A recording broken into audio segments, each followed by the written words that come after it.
Овие законски изменувања и дополнувања за прв пат се воведени во 2014 година, иако законот постои уште од 2005 година. И од тогаш до февруари 2014 година е менуван и дополнуван 15 пати. Повеќе пати е утврдуван пречистен текст, а последниот е објавен во Службен вестник на Република Македонија број 34 од 2014. И во исто време Уставниот суд на Република Македонија донел 11 укинувачки одлуки, што остава можност за различно толкување и различна негова примена, што представува повреда на правната сигурност на граѓаните како елемент на владењето на правото од член 8 став 1 алинеја 3 од Уставот на Република Македонија.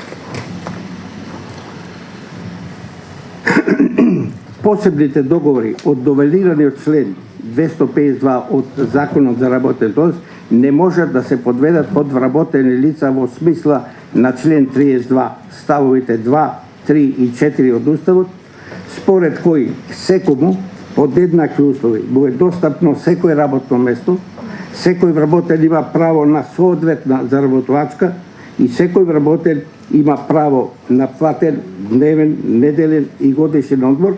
Од овие права вработените не можат да се откажат. Согласно член 5 став 1 точка 2 од Законот за работните односи, работникот е дефиниран како секој физичко лице кое е во работен однос врз основа на склучен договор за вработување, додека согласно точка 1 од овој член работен однос е договорен однос меѓу работникот и работодавачот, во кој работникот доброволно се вклучува во организираниот процес на работа, непрекинато да извршува работата според упатствата и под надзор на работодавецот. Меѓутоа, тие својства ги немат посебните договори од новелираниот член 252 од Законот, затоа што изведувачот на работата не е вработено лице, не се наоѓа во работен однос, нема своје работно место, нема право на соодветна заработувачка, туку само надомест. Нема право на платен дневен, неделен и годишен одмор според закон, колективен договор и договорот за вработување. Дека е тоа така зборува и самиот поднаслов испред одредбата на членот 252 од законот, кој гласи посебни договори, а одредбите на тој член гласат: работодавачот може со определено лице да склучи договор поради вршење работи кои се надвор од дејноста на работодавачот, а кои имаат за предмет самостојна изработка или поправка на определени предмети, самостојно извршување на определена физичка или интелектуална работа, и таквиот договор може да се склучи и за културно-уметнички работи со лице кое врши културно-уметничка дејност.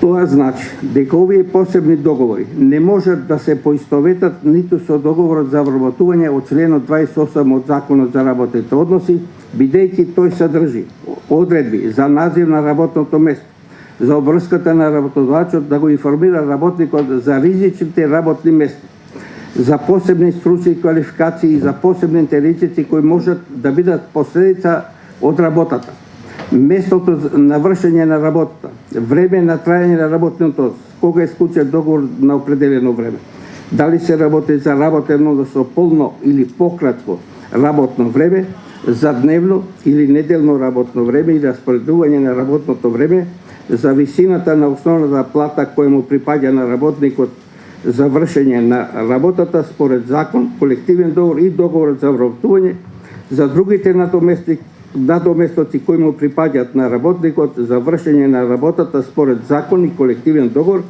за годишниот одмор и општите акти на работодавачот во кои се определени условите на работа на работникот. Согласно член 28а став 4 од Законот за работен однос, измените на договорот за вработување можат да бидат извршени само ако и двете страни се договорат со истото. Според член 29 став 1 од Законот за работните односи, одредбата на договорот за вработувањето, кое што е во спротивност со општите одредби за правата, обврските и одговорностите на договорните страни, определени со закон, колективен договор, односно акт на работодавачот е ништовна од моментот на склучување на договорот. Меѓутоа, овие одредби и гаранции ги нема во посебните договори од спорните членови 7 и 8 од законот, затоа што овие договори се посебни договори. Истите се надвор од дејноста на работодавачот, во кој е застапено само начелото на самостојност во работата и поради тоа тие договори се од облигациони односи, а не од работно-правни односи. А дека е тоа така произлегува и од членот 619 од Законот за облигационите односи, според кој со договор за дело вршителот на работа, предприемач, изведувач на работа се обврзува да изврши определена работа, како што изработка или поправка на некој предмет или извршување на некоја физичка или интелектуална работа, а наручувачот се обврзува за тоа да му плати надомест.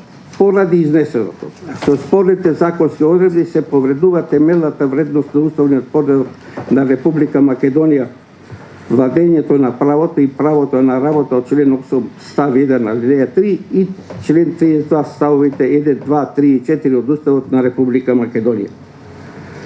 Понатаму не ми, пошто вие се елабориравте и сега ви сакам нешто да кажам на крајот за иницијативата ова што ја погледав. Иницијативата е добро елаборирана, убаво е поставена, меѓутоа според мене и моето лично искуство е преопширна. И еве ќе ви кажам, мислам дека треба да се раководиме од членот 15 став 2 од Деловникот на Уставниот суд на Република Македонија од 92, според кој иницијативата за поведување постапка за оценување уставноста на закон содржи означување на законот, односно одели негови одредби што се оспоруваат. Тоа имаме. Причините за нивното оспорување. И тоа имаме. Одредбите од устав што се поредува со тој акт и името, односно називот и седештето на подносителот на иницијативата.